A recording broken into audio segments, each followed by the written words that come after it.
Welcome to రాబందుల రెక్కల చప్పుడు ఒక ఓటమి వంద తప్పుల సిరీస్. కేసీఆర్ తన సొంత జిల్లాలో ప్రతికూల పరిస్థితులు ఎదుర్కొన్నారా? 10 నియోజకవర్గాల్లో 3 నియోజకవర్గాలు కాంగ్రెస్ పార్టీ గెలిస్తే మిగిలిన 7 నియోజకవర్గాల్లో కూడా ప్రతికూల పరిస్థితులు ఎదుర్కొన్నటువంటి పరిస్థితి కనిపించింది. 1,50,000 మెజారిటీ వస్తుంది, 1,30,000 మెజారిటీ వస్తుందంటూ ఊహాగానాలు సాగినటువంటి సిద్దిపేట నుంచి మొదలు పెడితే గజ్వేల్ నియోజకవర్గం కేసీఆర్ సొంతంగా ప్రాతినిధ్యం వహిస్తున్నటువంటి నియోజకవర్గంలో సైతం బీఆర్ఎస్ పార్టీకి మెజారిటీలు తగ్గినాయి. మరికొన్ని నియోజకవర్గాల్లో టఫ్ ఫైట్ నడిచింది. మొత్తం 10 నియోజకవర్గాల్లో మెదక్ జిల్లాలో ఆ పరిస్థితి ఉంది. 10 నియోజకవర్గాల్లో సిద్దిపేట నుంచి మొదలు పెడితే ప్రతి నియోజకవర్గంలోనూ భారీగా పెరుగుతాయనుకున్న మెజారిటీలు భారీగా తగ్గినాయి. 1,00,000 దాటుతుందంటూ పందాలు కట్టడానికి కూడా బీఆర్ఎస్ నాయకులు సిద్ధపడితే ఆయన చాలా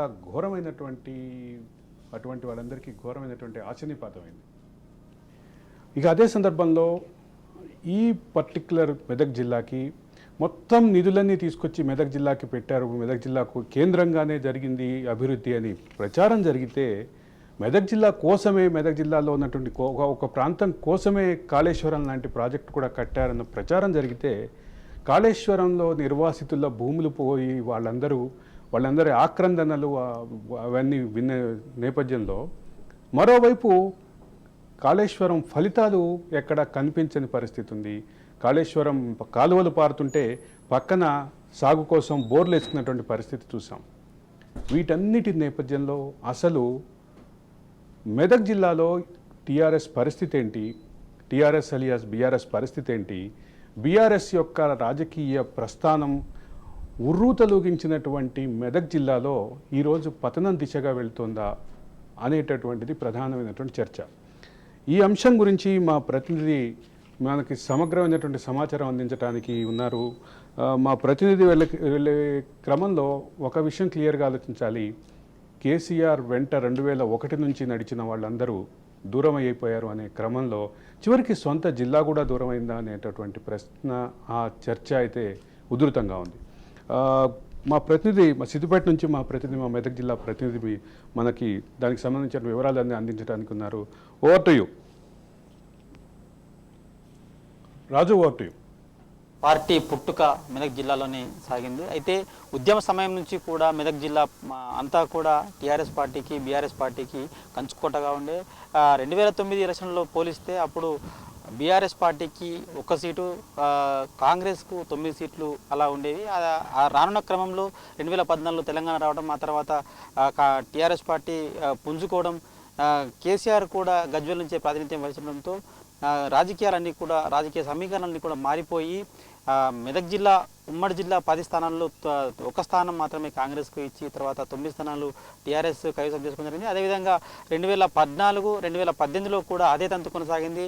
అయితే ఇదంతా కూడా 2023 నాటికి పూర్తిగా మారిపోయింది. 2023లో 10 స్థానాలకు గాను బీఆర్ఎస్ పార్టీ, అయితే ఇక్కడ నుంచి ముఖ్యమంత్రి చంద్రశేఖరరావు, అదేవిధంగా జిల్లా మంత్రి హరీష్ రావు ఉండడం చేత 7 స్థానాలు బీఆర్ఎస్ కైవసం చేసుకోవడం, అదేవిధంగా 3 స్థానాలు అయితే కాంగ్రెస్ కైవసం చేసుకుంది. ఏది ఏమైనప్పటికీ జిల్లా ముఖచిత్రం అయితే పూర్తిగా మారిపోయింది. రాష్ట్రం పరిపాలన అంతా కూడా కాంగ్రెస్ చేతుల్లోకి వెళ్ళిపోయిన నేపథ్యంలో ఇక్కడ కూడా పూర్తిగా వ్యతిరేక పవనాలు వీచాయని చెప్పుకోవచ్చు. ముఖ్యంగా 2023 ఓటమికి ముఖ్య కారణాలు ఏవైతే జిల్లా వ్యాప్తంగా కూడా మల్లన్న సాగర్, రంగనాయక సాగర్, తర్వాత కొండపోచమ్మ, అంతగిరి ప్రాజెక్టు, అదేవిధంగా గౌరవల్లి ప్రాజెక్టులకు సంబంధించినటువంటి నిర్వాసితులకు పూర్తి స్థాయిలో న్యాయం చేయకపోవడంతో వాళ్ళు రోడ్డెక్కిన పరిస్థితి కనిపిస్తూ ఉంది. అదేవిధంగా ల్యాండ్ అక్విజిషన్లో వాళ్ళకు ఇప్పటికీ కోట్ల చుట్టూ తిరుగుతూ వాళ్ళ పరిహారాన్ని పొందే పరిస్థితి కనిపిస్తూ ఉంది. ఆ కోణంలోనే కొంత వ్యతిరేకత పూర్తి స్థాయిలో ఈ జిల్లా వ్యాప్తంగా కూడా ప్రభావితం అయినట్టుగా మనకు కనిపించింది. దాని కారణంగానే కొన్ని సీట్లు కూడా కోల్పోవాల్సి వచ్చింది. అది మనకు బార్డర్ ప్రాంతం, అది ఇంతకుముందు గతంలో కరీంనగర్ ప్రాంతంలో ఉండే ఆ గౌరవల్లి ప్రాజెక్టు ఉన్నటువంటి హుస్నాబాద్, ఆ నియోజకవర్గం కూడా కాంగ్రెస్ వశం అయిపోయింది. అక్కడ నుంచి పొన్నం ప్రభాకర్ కూడా గెలిచిన పరిస్థితి అయితే కనిపిస్తుంది. అయితే ముఖ్యంగా జిల్లాలో ఈ ప్రతి కాన్స్టిట్యున్సీకి, ప్రతి నియోజకవర్గానికి సాగునీరు అందించే కోణంలో ఈ ప్రాజెక్టులన్నీ కూడా కట్టడం, ఏ ఒక్క నియోజకవర్గానికి కూడా సాగునీరు ఇవ్వకపోవడం. అయితే సాగునీరు ఇవ్వకపోవడం అంటే కొన్ని కూడవెల్లి అదేవిధంగా కొన్ని చెరువులు నింపడంతో కూడవెల్లి వాగును నింపడం, తర్వాత కొన్ని చెరువులు నింపడం కారణంగా కొంత మాత్రం మేరకే రైతులకు ఉపయోగపడ్డాయి. కానీ ప్రాజెక్టుల ద్వారా నేరుగా నీళ్ళు ఇచ్చిన పరిస్థితి ఈ జిల్లాలో ఎక్కడ కూడా లేదు. అయితే మరోవైపు ఈ జిల్లాలో ఒక ఉప ఎన్నిక కూడా జరిగింది, దుబ్బాక ఉప ఎన్నిక అంతా కూడా విద్యార్థుల ఉద్యోగాల మీద కొనసాగింది, విద్యార్థుల విద్య మీద కొనసాగింది. విద్యార్థులకు ఏదైతే తెలంగాణ రాష్ట్ర ఆవిర్భావము ట్యాగ్లైన్ ఉందో, నీళ్లు, నిధులు, నియామకాలు అవి ఎక్కడ కూడా రాలేదు. ఖచ్చితంగా నియామకాలు అయితే పూర్తి స్థాయిలో లేవు. అదే కోణంలో ఇక్కడ యువత అంతా కూడా ఏకదాటిపైకి వచ్చి అక్కడ దుబ్బాక నియోజకవర్గంలో ప్రభుత్వానికి వ్యతిరేకంగా పనిచేయడంతో అక్కడ బీజేపీ ఆ స్థానాన్ని కైవసం చేసుకోవడము, అప్పటి నుంచే రాజకీయ ముఖ చిత్రం రాష్ట్ర వ్యాప్తంగా కూడా మారడము, అది కూడా పెద్ద గొప్ప ప్రభుత్వం మారడంలోనూ, తర్వాత ఈ జిల్లాలోని రాజకీయ సమీకరణాలు మారడంలోనూ ఆ ఫలితం పూర్తి స్థాయిలో ప్రభావితం ఉన్నదని కూడా మనం చెప్పుకోవచ్చు.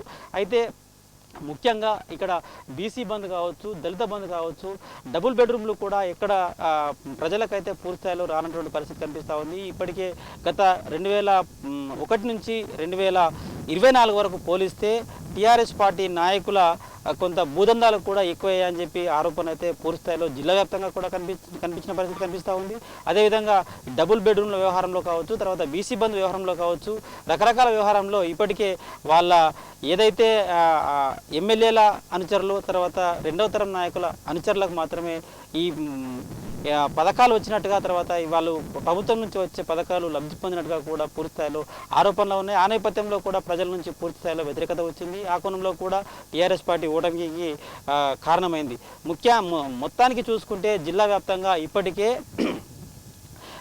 అటు భూ నిర్వాసితులు, తర్వాత ఇటు ప్రభుత్వ పథకాలు, అదేవిధంగా ఎక్కడ కూడా విద్యకు సంబంధించిన విషయంలో కూడా ప్రభుత్వం కొంత మధ్యాహ్న భోజనం విషయంలో వాళ్ళకి పూర్తి స్థాయిలో బిల్లులు ఇవ్వకపోవడం, తర్వాత ఈ ఏదైతే ఆరోగ్యశ్రీ కూడా పూర్తి స్థాయిలో ప్రజలకు వాళ్ళకు ఎక్కడ కూడా వాళ్ళకు అవసరానికి అందకపోవడం, ఇటువంటి కారణాలు కూడా చాలా ప్రజల్లో తీవ్ర నిరాశ మిగిల్చింది. ఆ కోణంలోనే ప్రజలంతా కూడా కాంగ్రెస్ వైపు ప్రజలు ఒకటిగా చేసుకొని కాంగ్రెస్ వైపు వెళ్ళి కాంగ్రెస్ పార్టీని గెలిపించినట్టుగా, తర్వాత కాంగ్రెస్ పార్టీకి మద్దతు పలికినట్టుగా ఈ జిల్లాలో కూడా ఆ కోణంలోనే పూర్తి స్థాయిలో వ్యతిరేకత ఉంది అని చెప్పుకోవచ్చు. ముఖ్యంగా ఇక్కడ నుంచి జిల్లా ముఖ్యమంత్రి చంద్రశేఖరరావు అదేవిధంగా ఎమ్మెల్యే ఉన్నాడు కాబట్టి ఆ మాత్రం 7 సీట్లు వచ్చాయి. కానీ రాష్ట్ర వ్యాప్తంగా అయితే పూర్తి స్థాయిలో తిరుగుబాటు వచ్చింది. ఆ కోణంలోనే ప్రభుత్వం మారింది. ఉమ్మడి జిల్లా వ్యాప్తంగా కూడా ప్రజలు ఎక్కడ కూడా సంతృప్తిగా లేరు, ఇప్పటికీ చాలా అసంతృప్తిగా ఉన్నారు. కాబట్టి ఇటువంటి ఫలితాలు అయితే వచ్చాయి. మరోవైపు జహీరాబాద్, నారాయణఖేడ్ ఏదైతే ఆ ప్రాంతాలు ఉన్నాయో ఆ ప్రాంతాల్లో చక్కెర ఎక్కువగా పండించే ప్రాంతం. అయితే అక్కడ ఇప్పటికే 2 చక్కెర ఫ్యాక్టరీలు కూడా మూసిపోయిన పరిస్థితి. వాళ్ళు గత 2-3 సంవత్సరాలుగా చెరుకు బకాయిలు రైతులకు ఇవ్వలే అని చెప్పి వాళ్ళు ఉద్యమం చేస్తున్నటువంటి పరిస్థితి కూడా కనిపించింది. ఆ ఉద్యమం నేపథ్యంలో అక్కడ ఎలక్షన్ల టైంలో కూడా వాళ్ళు జిల్లా బంద్కు, తర్వాత జహీరాబాద్ బంద్కు కూడా పిలిపించినటువంటి పరిస్థితి. రైతులు అక్కడ కూడా ఏకమై ప్రభుత్వానికి వ్యతిరేకంగా పనిచేసినటువంటి పరిస్థితి. ఆ కోణంలోనే కొంత అది కూడా ప్రజల మీద ప్రభావితం చూపింది. అటు రాష్ట్రంలో కొన్ని కొత్తగా ఫ్యాక్టరీలు పెట్టి, అయితే జిల్లాలో కొన్ని కొత్తగా ఫ్యాక్టరీలు పెట్టి ఉపాధి కల్పన చేస్తామని చెప్పి అటు మంత్రి, తర్వాత ముఖ్యమంత్రి చెప్పిన పరిస్థితులు కూడా ఉన్నాయి. కానీ వాళ్ళు ఎక్కడ కూడా కొత్తగా ఉద్యోగాలు కల్పించకపోవడంతో కొంత విఫలమేరని చెప్పుకోవచ్చు. ముఖ్యంగా గజ్వేల్ నియోజకవర్గం సంబంధించి కూడా ఇక్కడ ల్యాండ్ యాక్విజిషన్ బాగా జరిగింది, కొన్ని విద్యా సంస్థలు నెలకొల్పారు. కానీ అక్కడి ప్రాంతంలో ఉన్నటువంటి నిరుద్యోగ యువతకు ఒక ఉద్యోగం కూడా కల్పించకపోవడంతో అటు ముఖ్యమంత్రి పైన కూడా కొంత నిరాశతోనే ఉన్నారు. యువత అంతా కూడా నిరాశగా పనిచేశారు, ప్రభుత్వానికి వ్యతిరేకంగా పనిచేశారు. కాబట్టి ఇటువంటి ఫలితాలు వచ్చాయి. అటు కర్షకుల్లోనూ, కార్మికుల్లోనూ, ఉద్యోగస్తులు కూడా ముఖ్యంగా 1 తారీఖు నుంచి 20 తారీఖు వరకు జీతాలు వచ్చే పరిస్థితి ఉండే. అటువంటి కోణంలో కూడా వాళ్ళు చాలా ఉద్యమాలు చేసినటువంటి పరిస్థితి కూడా కనిపించింది. అదేవిధంగా ఆర్టీసీ వ్యవస్థలో కూడా కొంత చిన్నాభిన్నమైనటువంటి పరిస్థితుల్లో ఈ జిల్లాలో కూడా అనేక మంది ఆర్టీసీ కార్మికులు ఒకరిద్దరు అప్పుడు ఉద్యమం చేసిన సమయంలో చనిపోవడం జరిగింది. ఆ కోణంలో కూడా చాలా మట్టుకు నిస్పృహతోనే వాళ్ళు ప్రభుత్వంకి వ్యతిరేకంగా పనిచేసిన పరిస్థితి అయితే మనకు కనిపించింది.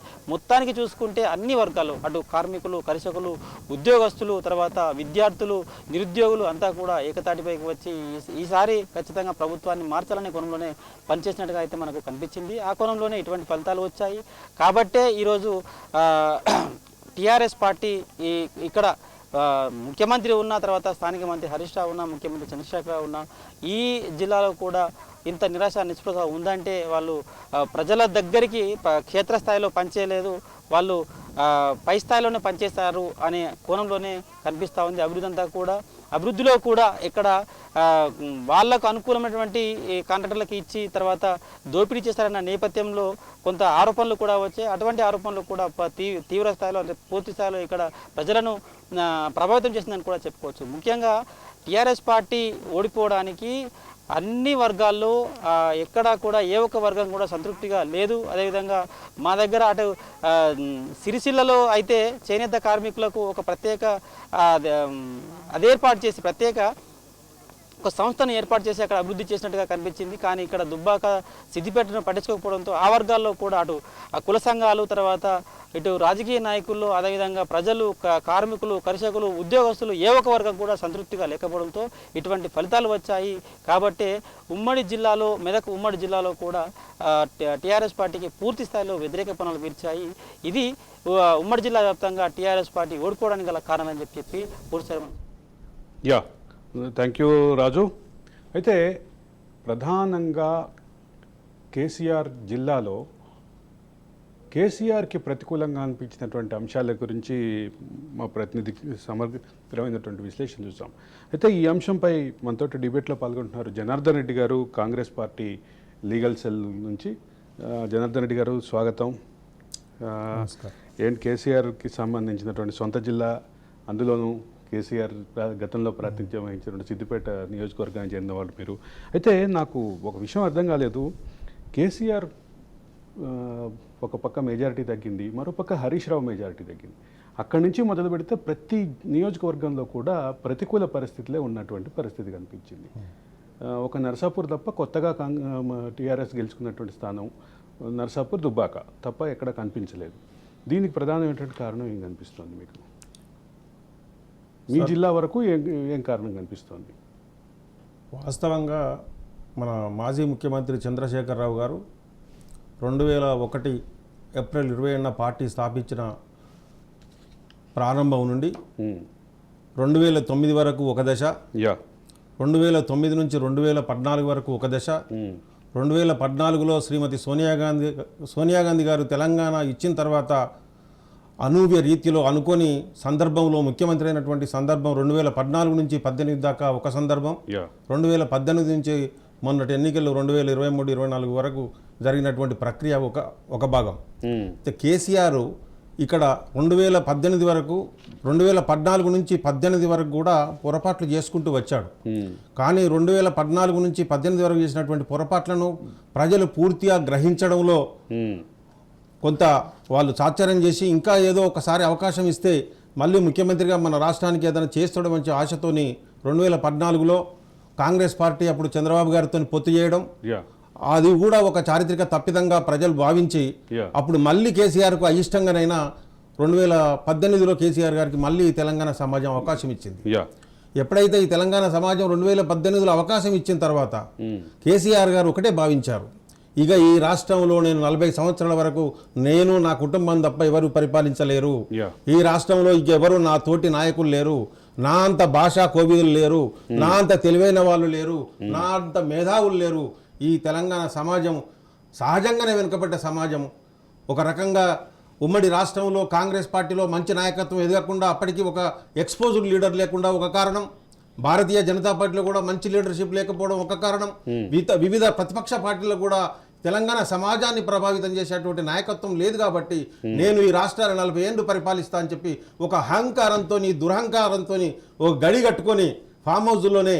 ఇప్పుడు జనార్దన్ రెడ్డి గారు నాకు ఒక ప్రధానమైనటువంటి అనుమానం, బయట ప్రచారం ఏమో ఆయన మొత్తం అభివృద్ధిని తీసుకొచ్చి మెదక్ జిల్లాకు పెట్టిండని, అసలు బయట ప్రచారమేమో అసలు ఆ మెదక్ జిల్లాలో ఉన్నటువంటి కొన్ని 2-3 నియోజకవర్గాల కోసమే కాళేశ్వరం కట్టిండని, కాళేశ్వరం నీళ్ళన్నీ తీసుకొచ్చి మీ దగ్గరే పోసిండి అని చెప్పి బయట ప్రచారం.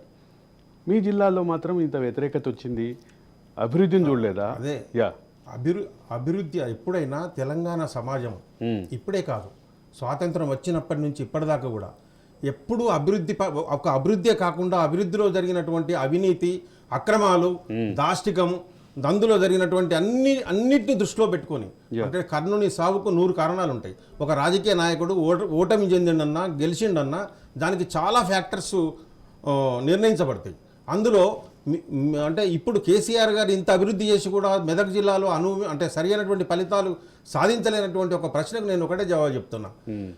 తెలంగాణ సమాజం ఎప్పుడైతే 2018 నుంచి 2023 వరకు వీళ్ళు చేస్తున్నటువంటి అభివృద్ధి ఏదైతే ఉన్నదో, వాళ్ళ భాషలో చెప్తున్నటువంటి అభివృద్ధి ఏదైతే ఉందో, ప్రజలు తన స్వీయ అనుభవంలో పత్రికలు సహకరించకపోయినా, మీడియా ప్రజల అభిప్రాయాన్ని మీడియా ప్రజల ముందు పెట్టకపోయినా, వివిధ రాజకీయ పార్టీలను మాట్లాడనీయకపోయినా, ఏదో దుర్మార్గం చేస్తూ ఉన్నాడు కేసీఆర్.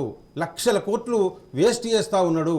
ఈ కాళేశ్వరం అనేది ఇది ప్రజలకు ఉపయోగపడే కంటే మనకేదో ఎక్కువ నష్టం జరుగుతుందని వాళ్ళకి ఎవరికి వారి స్వీయ అనుభవంలో ఒక అభిప్రాయానికి వచ్చి ఎట్టి పరిస్థితిలో ఈ ప్రభుత్వాన్ని మళ్ళీ రానియకూడదు, వీడు ఏ చెరువు కట్టినా, కుంట కట్టినా, ఎంత పెద్ద ప్రాజెక్టు కట్టినా ఇదంతా ఒక మోసము, దగ అనే అభిప్రాయంలో తెలంగాణ సమాజం ఖమ్మం నుంచి నిజామాబాద్ దాకా 7 జిల్లాలలో 80 సీట్లలో 58 సీట్లు కాంగ్రెస్ కొడితే, బీజేపీ 7 సీట్లు గెలిస్తే టీఆర్ఎస్ 15 సీట్లు మాత్రమే గెలవగలిగింది. మేము ఆనాడే చెప్పాం, సరే మా స్థాయి చిన్నదైనా మేము చెప్పింది ప్రజలకు తెలియకపోయినా మరో ఫ్రెంచ్ విప్లవం రాబోతుంది తెలంగాణలో. కేసీఆర్ గారు ఈవెన్ ఆ మెదకులో కూడా గెలవడానికి నేను ప్రత్యేకమైనటువంటి కారణాలు 2-3 దీని తర్వాత చెప్తాను. కానీ కేసీఆర్ ఒక దుర్మార్గ పరిపాలన చేస్తున్నాడని మాత్రం ప్రజలు భావించారు. తీవ్రమైన అవినీతి చేస్తున్నాడని చెప్పి ప్రజలు భావించారు. అందులో మామ, అల్లుడు, కొడుకు, బిడ్డ, సంతోషం అందరూ కలిసి కూడా ఈ రాష్ట్రాన్ని కొల్లగొడుతున్నారని చెప్పి ప్రజలు భావించారు. అంతేకాకుండా ఈ తెలంగాణ సమాజం ఒక సామాజికంగా అన్ని జాతులు, అన్ని కులాలు పోరాటం చేసి సాధించుకున్నటువంటి తెలంగాణను కేవలం ఒక కుటుంబము, ఒక జాతి మాత్రమే అనుభవిస్తున్నది. ఈ ఫలాలు మా మిగతా సామాజిక వర్గాలకు అందుతలేవన్నటువంటి ఒక భావనతోని ఎస్సీ, ఎస్టీ, బీసీ, మైనారిటీలు అన్ని వర్గాల ప్రజలు ఏకమైనరు. ఎవరికి వారే ఆలోచించుకున్నారు, ఎవరికి వారే దోచిన విధంగా ఈ ప్రభుత్వాన్ని దించేదాకా నిద్రపోవద్దనుకున్నారు. కాబట్టి ఈ రాష్ట్ర సమాజం, తెలంగాణ సమాజం కేసీఆర్ ఓడగొట్టింది. అసలు మెదక్లో కూడా 10 సీట్లలో 3 సీట్లు గెలిచి 7 సీట్లు గెలవడానికి గల ఆ 7 సీట్లు కూడా ఏదో అంతకంటే ముందు పోల్చుకున్నప్పుడు చాలా తక్కువ ఓట్లు వచ్చినాయి. అసలు సిద్దిపేటలో హరీష్ రావు గారికి 1,00,000 ఓట్లు వస్తే హరీష్ రావుకు వ్యతిరేకంగా నిలబడ్డ అభ్యర్థులకు జాజుకు పైసలు లేనటువంటి అభ్యర్థులు, వాళ్ళు చాలా పేద అభ్యర్థులు, ఎలాంటి అప్పటికి ఇంకా రాజకీయాల్లో ఆరితేరినటువంటి నాయకులు కాదు. అయినప్పటికీ మనిషికి 25,000, 25,000, 16,000 దాదాపుగా ఒక 75,000 ఓట్లు అతనికి వ్యతిరేకంగా ఓట్లు ప్రజలు స్వచ్ఛందంగా వచ్చి ఎన్ని పైసలు ఇచ్చినా అగ్ని తీసుకుని 75,000 ఓట్లు తనకు వ్యతిరేకంగా. ప్రధానమైన అంశం ఏంటంటే 1,00,000 పైన మెజారిటీ వస్తుందంటే ఆయన కేవలం 1,00,000 ఓట్లే వచ్చినాయి. 1,00,000 ఓట్లే వచ్చినాయి. అంటే మెజారిటీ ఏమో 1,00,000 పైన వస్తుందని చెప్పి టీఆర్ఎస్ నాయకులు బెట్టింగ్ కట్టారని కూడా ఒక ప్రచారం ఉంది. దానికి సంబంధించి బెట్టింగ్ కట్టారు, 80 కోట్ల రూపాయలు ఖర్చు పెట్టిందని ఒక అంచనా ప్రజలు ఒక ప్రచారంలో ఉంది. అది ఓకే, నిజామాబాద్ అనే విషయం సిద్దిపేట అనేదాన్ని టీఆర్ఎస్ కి గుండెపాటుగా చెప్తారు. అట్లాంటి చోటే ఈ ప్రతికూల పరిస్థితులు రావడానికి కారణం ఏంటి? కారణం ఏంటంటే వాళ్ళు నిజాము రాజు కంటే ఒక దుర్మార్గంగా పరిపాలిస్తున్నారు అని ప్రజలు భావించారు. స్వేచ్ఛ లేదు, స్వాతంత్రం లేదు. వాళ్ళ దగ్గరికి పోతే ఒక మనిషిగా చూసేటువంటి స్వభావం కూడా తగ్గిపోయింది. అసలు తెలంగాణ సమాజాన్ని ఒక బానిసలుగా చూశారు. ఈ తెలంగాణ సమాజానికి మేము యజమానులం అయితే ఈ తెలంగాణ 4 కోట్ల మంది ప్రజలు మాకు బానిసలు అనేటువంటి ఒక భావనతోని ప్రవర్తించడం వల్లే ప్రజలు వాళ్ళను చీకొట్టారు. ఇంకా చీకొట్టడమే కాదు, భవిష్యత్తులో వాళ్ళ అడ్రస్లు కూడా ఉండేయని చెప్పి నేను తెలియజేస్తా ఉన్నాను. అంటే ఇక్కడ ప్రధానంగా కనిపించినటువంటి అంశం ఏంటంటే కేసీఆర్కి సంబంధించినటువంటి ఫ్యామిలీ, ఈ ఫ్యామిలీ మీద వచ్చిన ఆరోపణలు ఎన్నికల్లో ప్రభావం చూపించినాయంటారా? అసలు ప్రధానమైనటువంటి ప్రజల యొక్క ఒక చాలా దృఢమైనటువంటి భావన ఏంటంటే లక్షల కోట్లు దోపిడీ చేసినారు. దుబాయ్ లాంటి నగరాల్లో బంగ్లాలు కట్టుకున్నారు, అపార్ట్మెంట్ కట్టుకున్నారు, అమెరికాలో వ్యాపారాలు చేస్తున్నారు, చైనాలో డబ్బులు దాచుకొని వచ్చిండ్రు, హైదరాబాద్ చుట్టూ ఒక 10,000 ఎకరాల భూములు కబ్జాలు పెట్టినరు. అన్ని జిల్లాల్లో వీళ్ళ పలుకుబడి ఉన్నటువంటి ప్రాంతాలలో వీళ్ళ సామాజిక వర్గం బలంగా ఉన్న ప్రాంతాల్లో 1000 ఎకరాల భూములు కొన్నారు అన్నటువంటి తీవ్రమైన ఆరోపణ ఉంది. ఆరోపణే కాదు, అది నిజంగా ఈ ప్రభుత్వం చిత్తశుద్ధితోని ఒక కమిషన్ వేస్తే తప్పకుండా రుజువైతుంది. వాళ్ళందరూ కూడా చెంచలు కూడా జైల్లో ఉండడానికి అర్హులు వాళ్ళు.